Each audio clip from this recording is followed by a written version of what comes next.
your son? This is CJ at Pepitos, where actor, comedian, and restaurateur Joe Minjares is still holding court a couple of hours a day.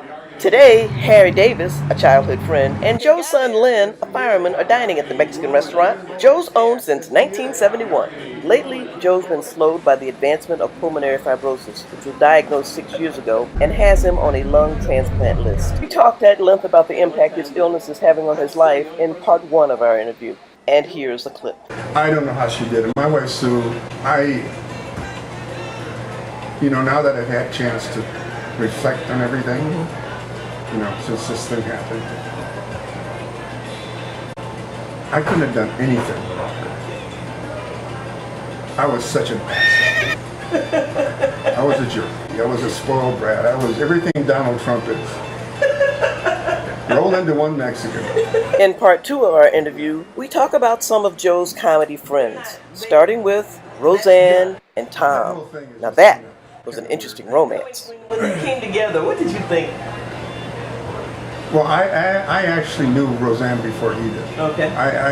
When the first time she came into town to do stand-up, I had to pick her up and bring her to the club, and I was going to open for her.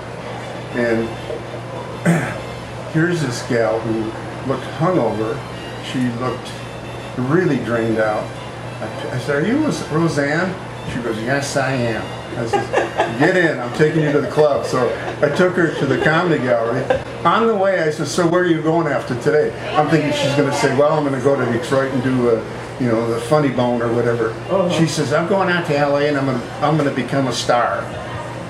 Wow. Yeah, and I looked at her. She says, "Don't look at me that way." She says, "I know I am."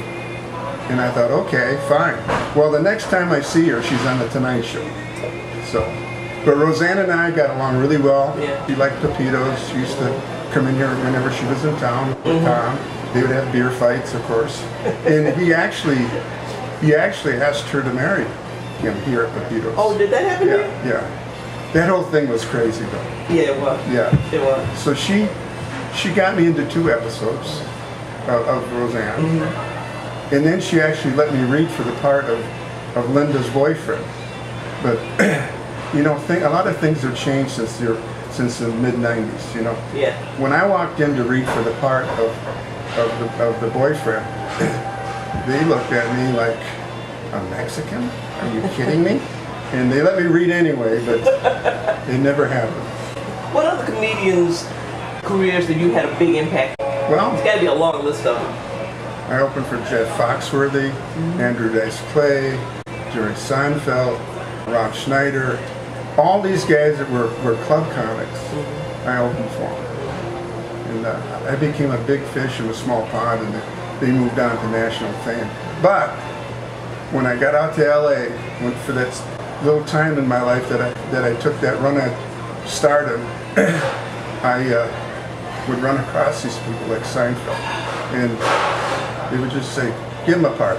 So that's why I got to go on Seinfeld, and then of course Tom opened the door for a lot of our friends.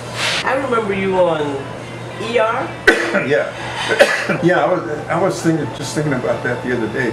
That particular ER episode at that time was the largest viewed ER in their history, and I had the part of a restaurant owner, bringing in a guy that was faking choking or something, so he didn't have to pay for his buffet. With typecasting like that, you do a pretty damn good job. Because I see that all the time. What's the weirdest thing somebody's pulled around here to avoid paying for their meal?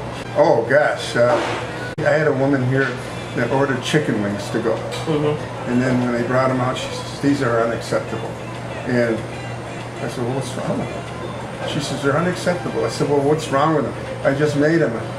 And she said, they're too small." I said, "These are jumbo chicken wings. There's 3 to a pound." I said, "I'm sorry." And I went to walk away. She said, "Wait a minute." I said, "What?" She said, "Aren't you going to make me a deal?" I said, "Ma'am," I said, "I already did.